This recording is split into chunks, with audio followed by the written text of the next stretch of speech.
Vamos falar sobre a última parte desse conto, Os Mortos, do James Joyce.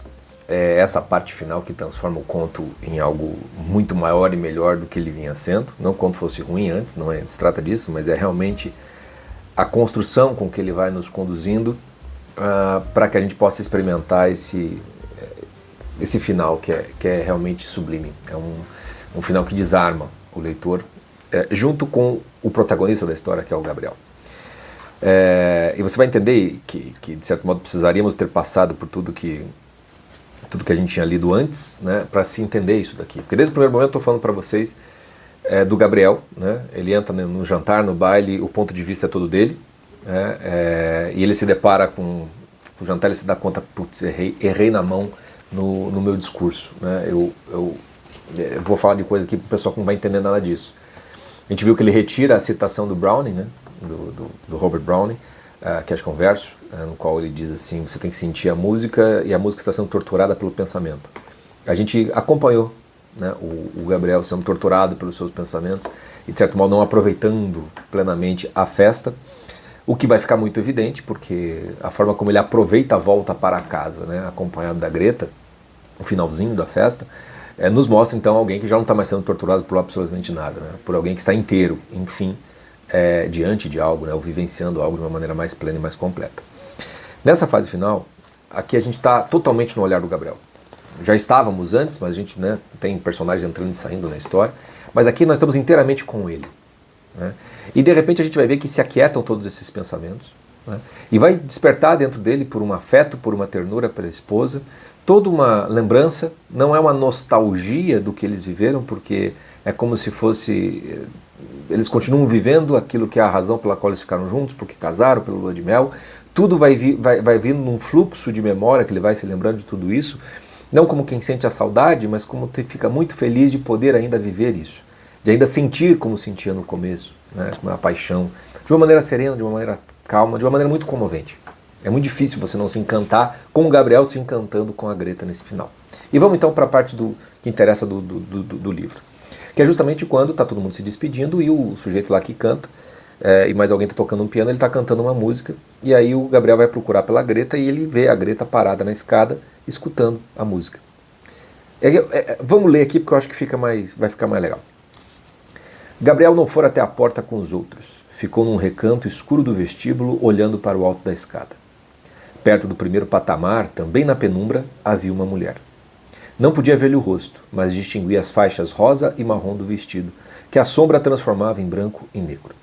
Era sua esposa. Estava encostada no corrimão ouvindo alguma coisa.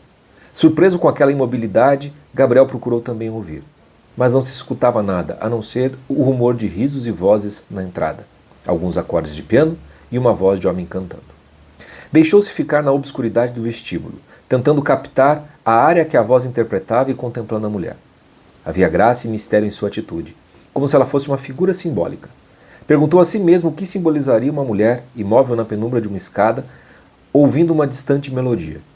Se fosse pintor, iria retratá-la naquela postura. O chapéu de feltro azul ressaltaria o bronze de seus cabelos contra o fundo negro e as cores claras do vestido realçariam as cores escuras. Música distante era o nome que daria ao quadro se fosse pintor. Eis uma belíssima descrição. Imagine, né, os andares, a escadaria, a penumbra no qual a Greta está. Perceba que você sabe a cor do vestido, mas a penumbra está transformando aquelas cores, né, do marrom, do lilás, num preto e num branco. Você vê que ele, no primeiro momento, a música não chega até ele, mas depois na sequência, porque ela está prestando atenção, ele consegue escutar alguma coisa também do que estava sendo cantado. Ele está pintando com o olhar um quadro, né, e a gente tem de pintar esse quadro com a descrição dele.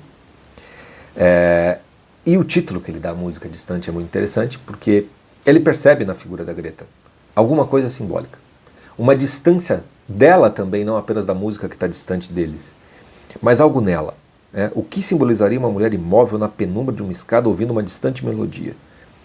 Ela está misteriosa, ela está aproveitando a música, ela está pensando em alguma coisa, ela está contemplativa, o que está acontecendo? Não sabemos o que se passa com a Greta, mas nós sabemos o que se passa com o Gabriel. Nesse instante, há um encantamento do Gabriel pela Greta. Há um afeto, uma ternura muito profunda. É a esposa dele, ele a ama. E aqui ele recupera um sentimento de paixão mesmo, o qual ele não vai, né, ele vai ficar alimentando isso até o final, até ele chegar no quarto do hotel. Né? Tem ali os finalmentes, deixa eu ver aqui se não... mais uma vez, um pouquinho mais depois, quando o sujeito para de cantar e começa a descer, né, o Gabriel diz assim, um pouquinho depois, né, Gabriel observava a esposa que não se juntara à conversa, entre o sujeito que desceu, o cantor, mais a pianista e as tias ali. A Greta não se juntou a eles. Ela estava sob o lampião empoeirado e a luz do gás inflamava o rico tom castanho de seus cabelos, que Gabriel contemplava enquanto ela os secava ao fogo dias antes. Parecia distante do que sucedia à sua volta e ficara outra vez imóvel. Finalmente voltou-se para ele, e Gabriel viu que havia um rubor em suas faces e que seus olhos brilhavam. Súbito uma onda de alegria transbordou o coração de Gabriel. Então ele está contemplando a Greta, está achando ela belíssima, né? E quando ela se volta, né, ela fica meio que envergonhada, ruborizada das faces, aquilo encanta ainda mais, né? Então uma onda de alegria transborda o coração de Gabriel.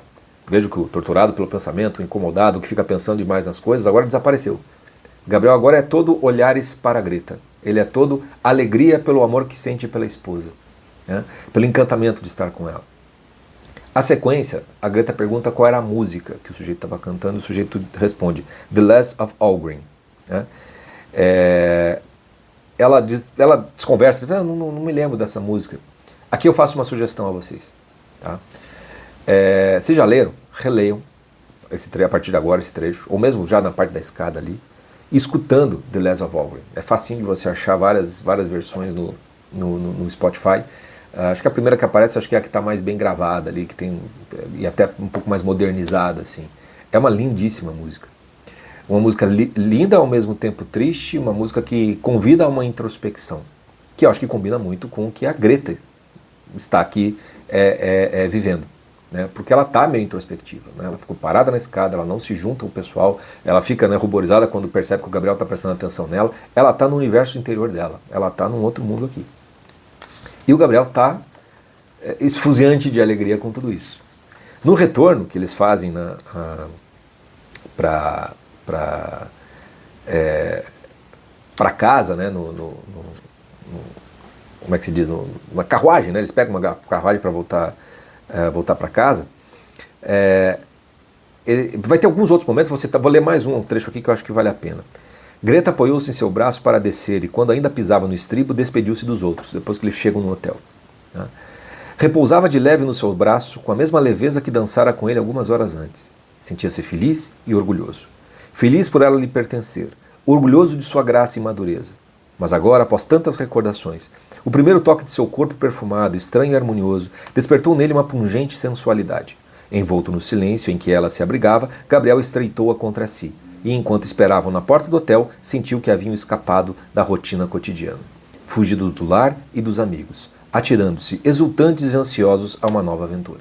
Ou seja, Gabriel começou essa sensualidade, né, esse amor, essa ternura toda, vai encontrar então, né, a sua consumação numa relação sexual do casal no hotel. Né, e ele está aqui esfuziante, ele aperta, ele percebe que ela está junto com ele ali, ele está sentindo que isso vai acontecer.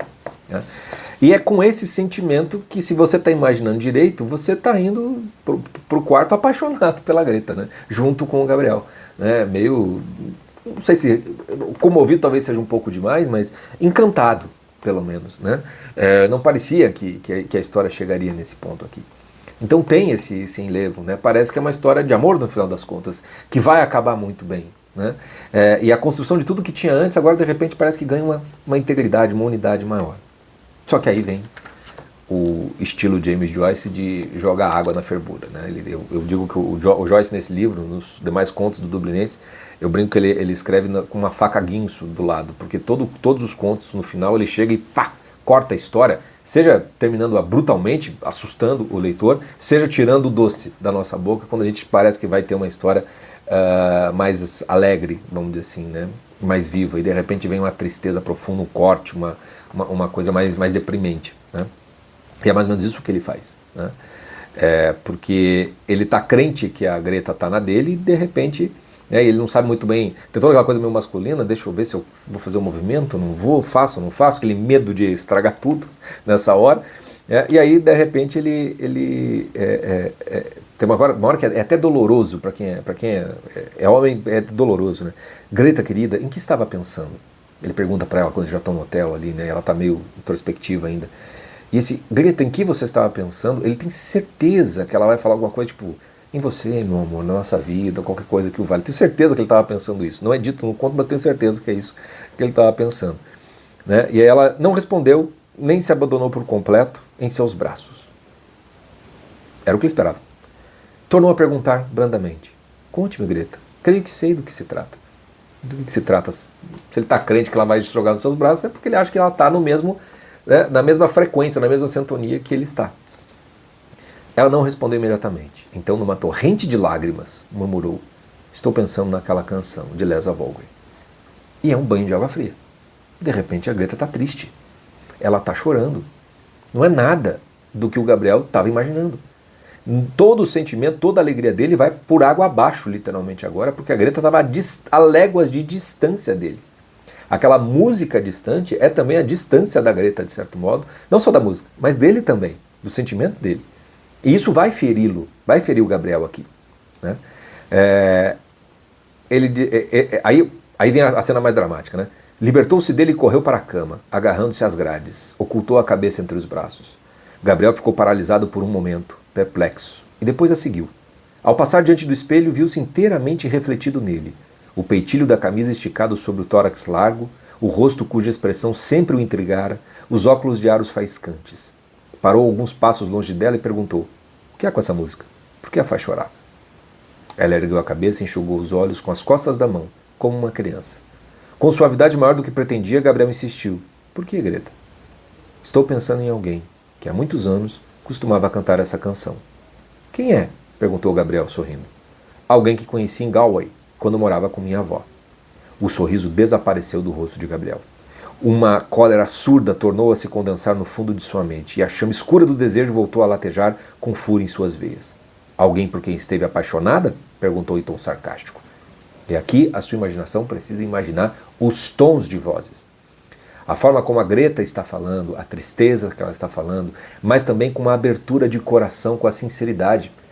Veja, ela deve saber que falar dessas coisas não é legal, porque ela nunca falou disso também. Justamente porque sabe que também não tem mais cabimento falar a respeito disso. Ela vai falar sobre um namorico, vamos dizer assim, de adolescência, de um rapaz que a amava muito, né? Quando você vai vendo a história, um rapaz que morreu de certo modo para tentar dar o adeus a ela, né? Ela vai se sentir meio culpada com relação a isso. Era uma coisa já resolvida, era uma coisa que já estava enterrada de certo modo. Mas aquela música, The Lesa Volgren, tocada na festa, foi o gatilho. E a levou para muito, muito, muito longe do Gabriel. E ela está profundamente triste. Ela se conecta com algo que ela também talvez não saiba nem o que dizer. Do que exatamente ela está sentindo falta, do que ela está tão triste. Será que é daquele sujeito? Será que não é, de certo modo, de pensar toda a vida? O que foi e o que não foi, o que poderia ter sido e o que não foi. Ela de alguma maneira, ela está triste por alguma coisa que ela não consegue talvez colocar em palavras, nem dizer exatamente o que a comove tanto. Né? Não acho que ela esteja, meu Deus, no fundo, meu grande amor da minha vida é o sujeito lá, o namoradinho lá daquela época. Não, eu não acho que seja isso o choro dela. Eu acho que o choro dela tem a ver assim, com aquele tipo da morte do sujeito que parece meio estúpida. Com o fato de que os amores se encerram, se terminam de uma maneira muito melancólica. Né? O símbolo do final do conto, que é a neve parando por tudo, parece que a vida é isso. Né? No final das contas, virá a morte, seja agora, seja depois, e aqui a gente já entra no contexto dos mortos. Né? Todos seremos mortos no final das contas, todos seremos iguais. Né? Todo mundo vai morrer, vai cair essa neve e todos seremos esquecidos de alguma maneira.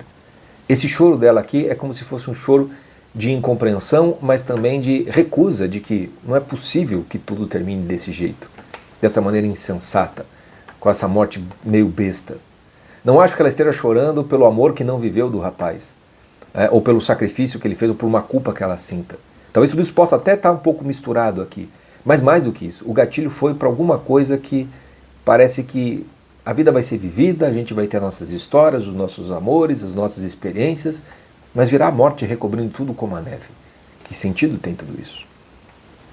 A forma como a Greta está desarmada, falando ao Gabriel, é como quem não está falando de um amor que se perdeu.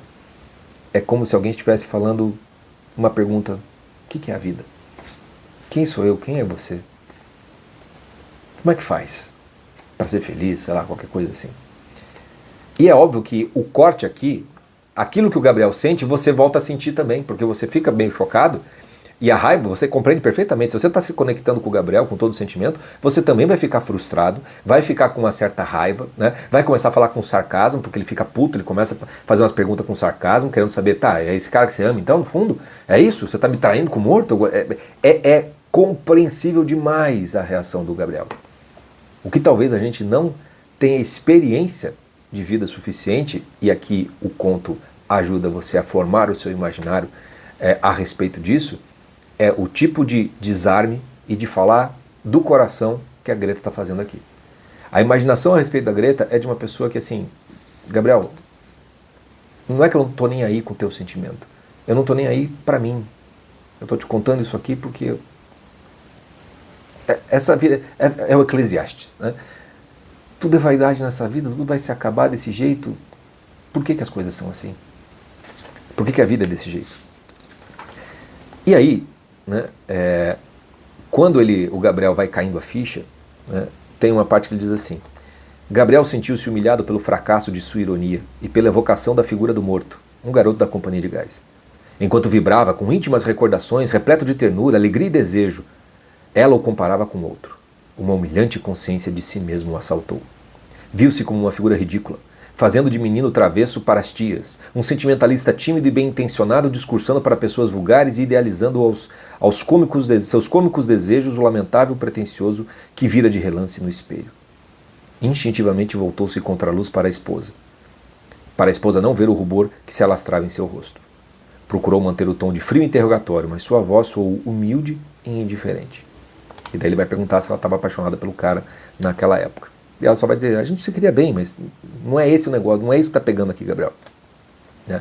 Sua voz, a de Greta, era velada e triste. Percebendo como seria tolo tentar arrastá-la ao que pretendia, o que ele pretendia? Uma briga de casal. Né? Gabriel começou a acariciar-lhe a mão e disse, também com tristeza: e por que morreu tão jovem, Greta? Tuberculose, foi? Aqui ele começa não mais a falar a partir do seu sentimento ferido, mas a partir da atenção efetiva à sua esposa. Lá no começo, o Gabriel fez aquele discurso sem pensar nos destinatários. Ele chega aqui no hotel somente pensando em si mesmo também, os seus sentimentos. Em nenhum momento dava para ter certeza que a Greta estava na dele, nesse momento. É só agora que ele para e ele diz assim, vê o ridículo que é, no final das contas, a sua imaturidade, o seu orgulho, o seu egoísmo, e ele para, olha para a Greta e vê quão real é o sentimento dela. Quão honesta ela está sendo, quão sincera ela está sendo.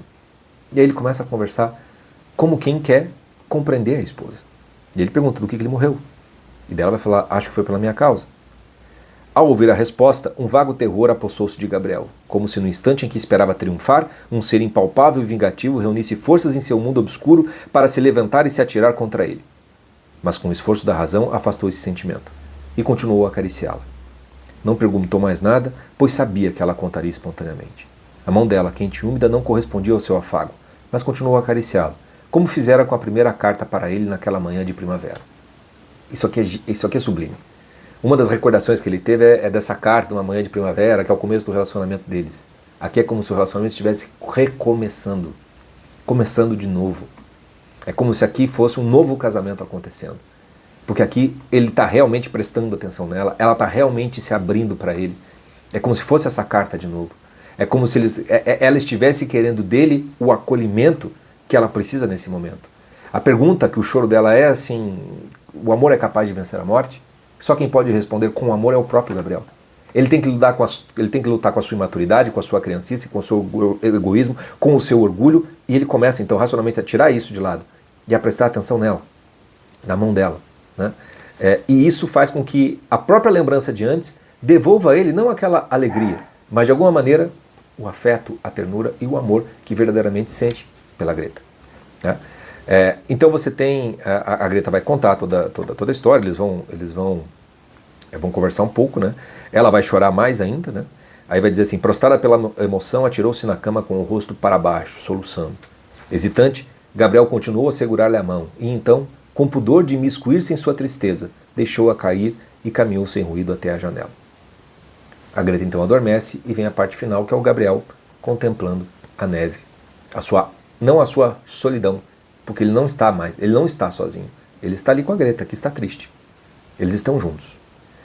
Gabriel debruçou-se na cômoda e contemplou sem ressentimento,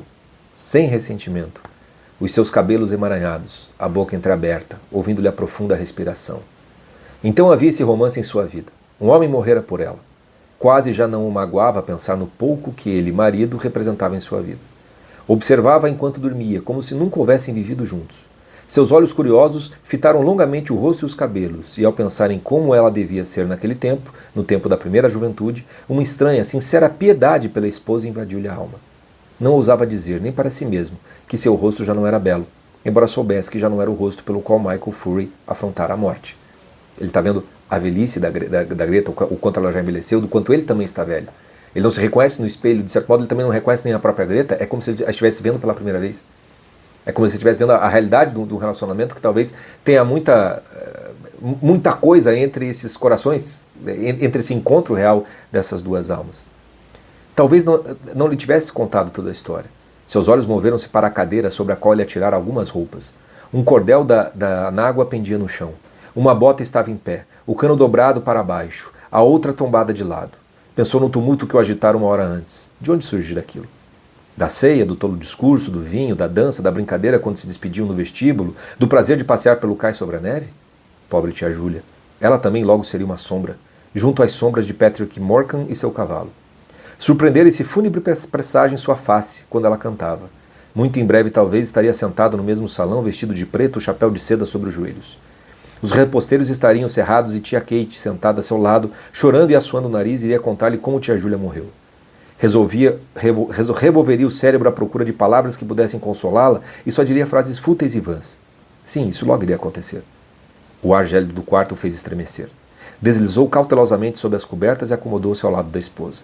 Um por um, estavam todos se transformando em sombras.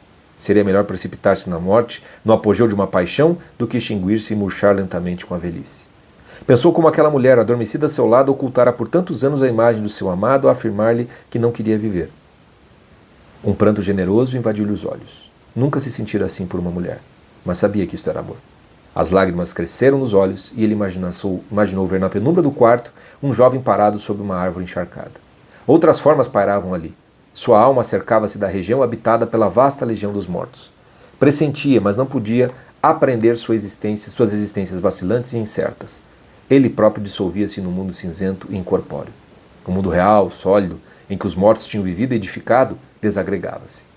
O que está acontecendo nesse final? E daí tem o famoso parágrafo final sobre a neve. O que está acontecendo aqui? O Gabriel está caindo na real. Está caindo na real do amor que ele sente pela Greta, mas não naquilo que satisfaz os seus instintos, os seus afetos, a sua sexualidade. Aquilo que preenche a sua alma. É por causa deste amor que o rapaz lá se tornou, de certo modo, inesquecível para a Greta, ainda está no coração dela. Mas ela não lembra dele, né? Porque, como eu teria sido feliz com o outro. Não é para ter ciúme, não é para ter inveja, não é para brigar nem nada. Né? É como se fosse um pedido, né, para que o amor fosse suficiente para vencer a própria morte. E quando a realidade começa a se desagregar, se desfazer em torno do Gabriel, ele começa a enxergar os mortos ali, ele percebe que os mortos não estão mortos. Né? De alguma maneira, você tem essa lembrança que só pode ser, no final das contas, amorosa, né? que os faz, de certo modo, reviver. O conto ele é bastante lírico, bastante comovente, bastante realista, de certa maneira. Porque não termina como se fosse um final feliz, o casal está plenamente juntos. A gente não sabe o que acontece quando eles acordam. A gente não sabe se o Gabriel, enfim, vai acolher a Greta e, de certo modo, eles vão se tornar um casal ainda mais um só. Né? Porque até aqui tinha algo que a Greta ainda não tinha contado para ele. Logo, ela não estava inteira no relacionamento.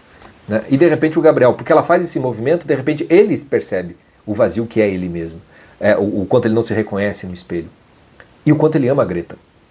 Nessa experiência, a gente tem alguém tendo a oportunidade de se tornar uma pessoa muito mais madura do que era antes. Não que não fosse maduro, mas ainda tinha muito mais para crescer, especialmente no sentido emocional, sentimental. A forma como ele se indigna com o sentimento, o ciúme, que é natural do ser humano, né, se ele seguia apenas pelo sentimento, seria um sujeito imaturo. Mas de repente ele percebe que não é isso. É uma outra experiência que está sendo vivida aqui. É uma experiência de piedade, é uma experiência de compaixão, é uma experiência de amor. Eu preciso acolher a Greta. O amor dele é capaz de preencher a morte daquele amor que ficou lá no passado. O fato da Greta ter contado é um gesto de amor. É um gesto de amor. E a resposta do Gabriel, de não se deixar levar pelo ciúme, mas de acolher a Greta, de escutá-la, dormir ao seu lado, né, de entrar naquela introspecção mais profunda, saindo do andar da festa, indo mais para baixo, pensando nos mortos não como mortos, mas na vida que viveram, nos amores que tiveram e naquilo que fica e que vence a morte, de certo modo, que é o que vai no coração, e por isso ele associa com a futura morte de uma das tias, da tia Júlia, né, faz com que você termine o conto também comovido junto. Termine o conto, se você está realmente vivendo essa experiência, você sai com essa experiência que talvez você nem tenha vivido, ou se viveu alguma coisa parecida, talvez você consiga facilmente perceber que você não conseguiu ter essa maturidade que o Gabriel teve para conseguir controlar o ciúme, né? E talvez muito menos para fazer o movimento da piedade, da compaixão e do acolhimento. E é por isso que esse conto conversa tão de perto com o filme Vidas Passadas, o coreano, que tem o filme aqui, o vídeo aqui, eu não vou falar a respeito dele porque já está tudo dito ali, mas eu quero que você associe agora, porque é assim que a gente educa a imaginação. A gente coloca imagens semelhantes para a imaginação poder fazer o trabalho da associação, da combinação, né? E entender alguma coisa, né? Algo se ilumina, a inteligência é despertada a partir desse trabalho da imaginação. E isso torna as coisas mais memoráveis, e ser mais memorável é como você alimenta o seu imaginário e você vai o formando, né, e o alimentando. Talvez você não tenha experiência de vida suficiente para ser um homem maduro, ou ter uma conversa madura, como no final das contas eles conseguiram ter o casal no final das contas. A literatura pode lhe ensinar um pouco disso, pode lhe alimentar um pouco disso, porque de alguma maneira isso fica com você se isso se torna de fato memorável. No filme do Vidas Passadas, lembram do choro da menina voltando para casa depois de se despedir do que era também o namoradinho dela? O namoradinho dela era como se fosse esse adolescente que morreu. Quando ela volta para o marido, ela não quer ficar com o cara, é que talvez ele fosse o grande amor da vida dela, mas não foi, por circunstâncias da vida. Por circunstâncias da vida, tanto faz. O fato é que ela ama o marido dela também o ama e o acolhe. O acolhimento que o marido faz no final do Vidas Passadas é muito parecido com o que o Gabriel faz aqui no final do conto. O choro das mulheres muito entregues, né, muito desarmadas naquilo tudo, é a mesma coisa. Você pode vivenciar isso de uma maneira emocionalmente madura, vamos dizer assim, né, ou então de uma maneira muito infantilizada, achando que é uma grande traição, tudo é corno, não sei o quê, o cara é frouxo, tararara, um é frouxo porque não pegou a mulher, o outro é frouxo porque não tomou uma providência, etc. e tal. Não tem nada disso, nem o filme nem aqui. É algo adulto, né? É um sujeito maduro, né, chorando por aquilo que não deu certo, que não foi vivido, mas de nenhuma maneira menosprezando, desprezando aquilo que se tem. É o amor dos maridos, no final das contas, que vai curar esse coração ferido, né, trancadinho ali, né, das esposas, e vice-versa.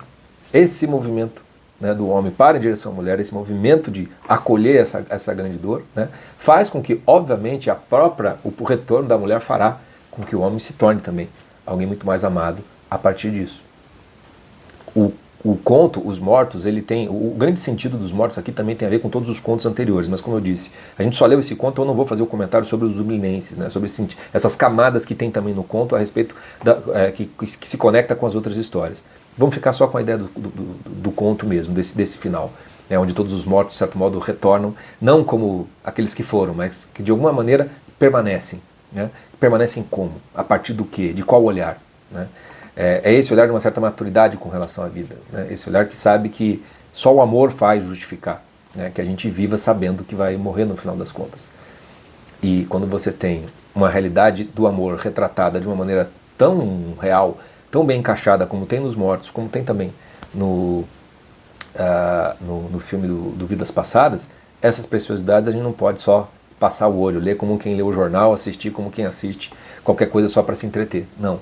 Tem muita coisa que você pode aproveitar, né? Digerir, né? Fazer a tua imaginação trabalhar, porque com ela trabalhando você entende mais coisas do que você seria capaz de entender, né, com a experiência de vida que você tem.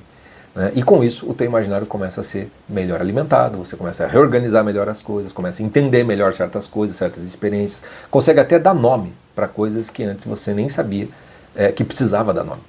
Né? Assim como o personagem do Gabriel olhando para suas botas, para sua roupa, para si mesmo no espelho, ele não se reconhece, mas de repente ele enxerga a si mesmo quando ele faz um movimento de coração para voltar para acariciar a esposa. Um dos grandes contos da história da literatura mundial. Eu espero que eu tenha te ajudado a fazer essa leitura e aproveitar essa leitura melhor, usando da sua imaginação, mas é claro que esse exercício tem que ser feito por você. Então o que eu sugiro? Volta, relê esse conto, reassiste o filme, que você vai ver que você vai começar a aprender a prestar atenção melhor nessas coisas e a absorver melhor essas coisas. Se eu sou sou professor para ensinar a fazer a mesma coisa que eu estou fazendo aqui com vocês. E o efeito disso na vida e na alma, não tenho a menor dúvida. Sem isso, a gente não aguenta o tranco da vida, porque em algum momento vai todo mundo morrer, né? Então, que o amor pela vida seja capaz de vencer, né, o nosso medo e esse vazio que a morte deixa. Obrigado para você que assistiu os 3 vídeos, que chegou até aqui, e se gostou, deixa aí comentário, like e tudo mais, porque daí se vocês gostaram eu me animo e faço outras aqui no canal, tá bom? Ficando por aqui, até mais.